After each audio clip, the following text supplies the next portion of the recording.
बारिश की फुहारें गिर रही थीं। पुरानी छत से टपकती बूंदें खिड़की के शीशे पर गिरकर एक संगीत सा बना रही थीं। एक बूढ़ी औरत जिसकी झुकी कमर और कांपते हाथ उम्र का सबूत थे, अपने पुराने लोहे के संदूक को खोल रही थी। उस संदूक में सालों पुरानी चिट्ठियां, तस्वीरें और कुछ धूल से सनी यादें बंद थीं। उसका नाम था माया। माया हर रविवार की तरह आज भी डाकिये का इंतजार कर रही थी। पिछले 5 सालों से वो एक ही वक्त पर अपने आंगन में बैठ जाती थी, दोपहर के ठीक 1 बजे। आज भी वह वैसे ही बैठी थी, हाथों में ऊनी शॉल लपेटे, आंखें गली के कोने की ओर टिकाए। कुछ साल पहले उसका बेटा आरव शहर गया था नौकरी की तलाश में। जाते समय उसने माँ से वादा किया था, हर हफ्ते एक चिट्ठी भेजूंगा। माँ, पहले तो चिट्ठियां आईं। माया हर शब्द को ऐसे पढ़ती जैसे कोई माँ अपने बच्चे के माथे को चूमती है। हर चिट्ठी में उसका हाल होता, ऑफिस की बातें होती और अंत में लिखा होता, जल्दी आऊंगा माँ, वादा रहा। फिर चिट्ठियां धीरे धीरे कम होती गईं। फिर महीनों बाद एक आई, फिर साल भर बाद, और फिर बस इंतजार रह गया। माया को न फोन चलाना आता था, न ईमेल, न कोई व्हाट्सएप। उसके लिए तो वही डाकिये की घंटी ही जीवन का सहारा थी। कभी कभी पड़ोसी उसे समझाते, अब कौन चिट्ठी लिखता है माई, पर वो बस मुस्कुरा देती और कहती, मेरा बेटा लिखता है, वो भूलेगा नहीं। उस दिन जैसे ही डाकिया आया, माया की आंखों में चमक आ गई। वह लाठी के सहारे धीरे धीरे दरवाजे तक पहुंची।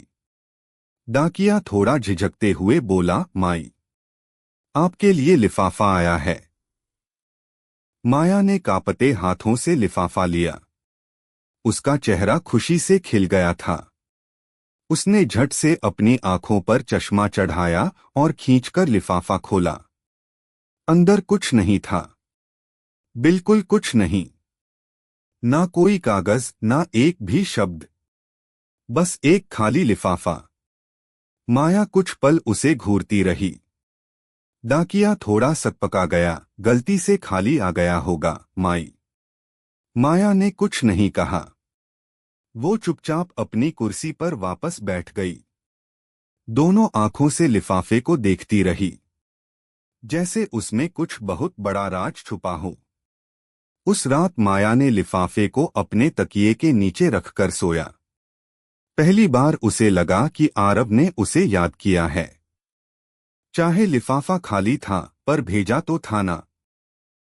कहीं तो उसने उसका नाम लिखा, पता लिखा, टिकट चिपकाया। कहीं तो बैठकर सोचा कि माँ को कुछ भेजना है। अगले कुछ दिनों तक माया और भी उत्साहित रहने लगी। वो हर रोज लिफाफा खोलकर देखती, सूंघती, जैसे उसमें बेटे की खुशबू हो। अब वो हर दोपहर तैयार होकर बैठती, बाल बनाकर, साड़ी बदलकर। मोहल्ले की औरतें अब उसे ताना नहीं देती थीं, बल्कि धीरे धीरे उसका इंतजार करने लगीं। सबके मन में बस एक सवाल था, अगली बार क्या आएगा। एक दिन शाम को पास के स्कूल का एक मास्टर माया से मिलने आया। बोला, माई, आप अकेली रहती हैं, चलिए हमारे साथ, बच्चों को पढ़ाया करिए।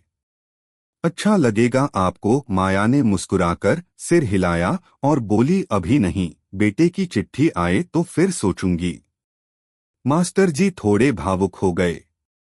उन्होंने देखा कि उस खाली लिफाफे ने इस बूढ़ी औरत को जिंदा कर दिया था। माया हर रोज उसी लिफाफे को फिर से खोलती, पढ़ती, मुस्कुराती और खुद से कहती, अरे वाह, आरव ने आज तो लिखा है कि उसे मेरी बनी खिचड़ी याद आ रही है। देखो देखो, यहाँ लिखा है, जल्दी आऊंगा माँ। उसकी आंखें बंद थीं, पर दिल देख रहा था। कई महीने बीत गए। एक दिन अचानक माया बीमार पड़ी। बुखार था, सांस उखड़ रही थी। मोहल्ले वालों ने डॉक्टर बुलाया, दवा दी। मगर माया की आंखें बस एक दिशा में टिकी रहीं, गली के उस मोड़ पर जहां से डाकिया आता था। अगले दिन सुबह माया नहीं उठी। तकिए के नीचे वही लिफाफा रखा था।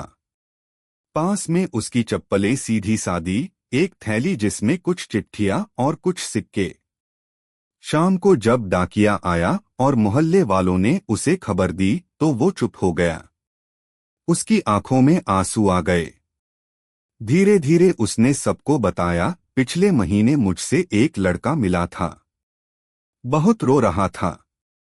बोला मेरी माँ का कोई पता नहीं है, पर अगर मिले तो उसे बस ये लिफाफा दे देना। मैं उसके चेहरे को देखता रहा, कुछ कहा नहीं।